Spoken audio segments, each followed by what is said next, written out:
Hello guys, ni gute dushaka kumwidondoro ndangamuntu kuri konti ya OneXBet. Ok, bwa mbere turashiramwo connection, tukinjira muri application.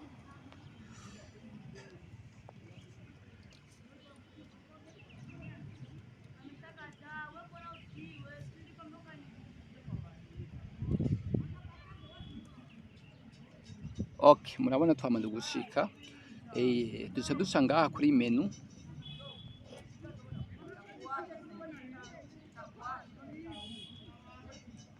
Hama tugaca aha kuri profile personnel.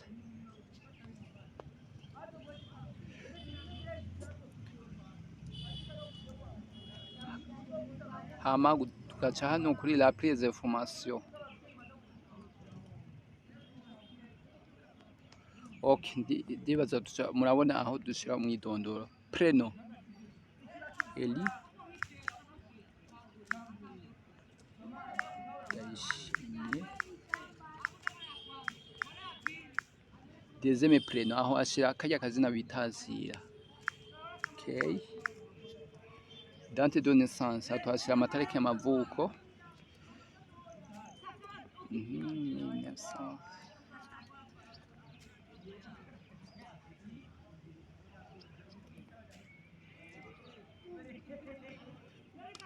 Lieu de naissance.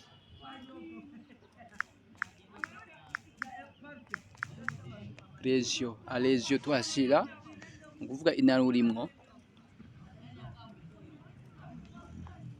Tuhashira kubera mu ntara ya Rumonge, tuhashira Rumonge. Hanyuma ville Sagara Rumonge. Adresse de résidence ni kuvuga aho uri ubu Rumonge. Type de document twemeza nga carte nationale d'identité. Hanyuma seli aho tuhashira bijya biharuro biri imbere yakanga muntu bivanye n'intara uburimwo. Twege muri Rumonge ni 150. Hama numéro du document.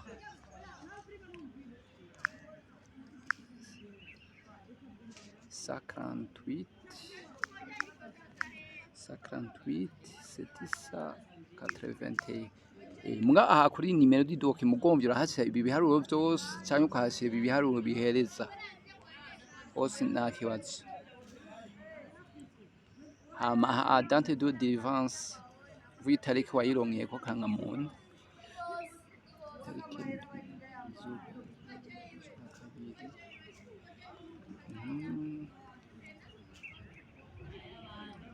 Hama delivery par aho ugomvye urandika izina ry'uwo musitanere yayiguhaye, izina cyangwa ukandika ko administrateur.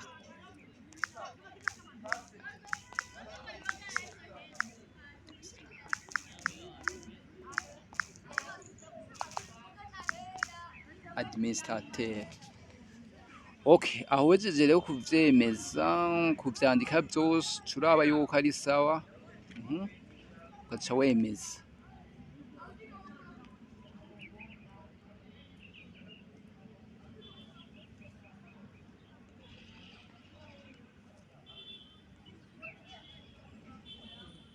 Wemeza kuri kano kantu.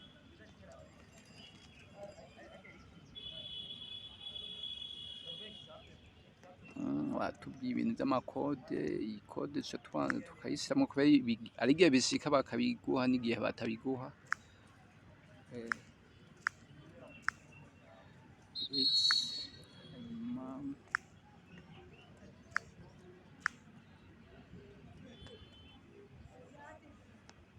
Tayari abaca bakwandikira kano ka SMS modification effective avec succès.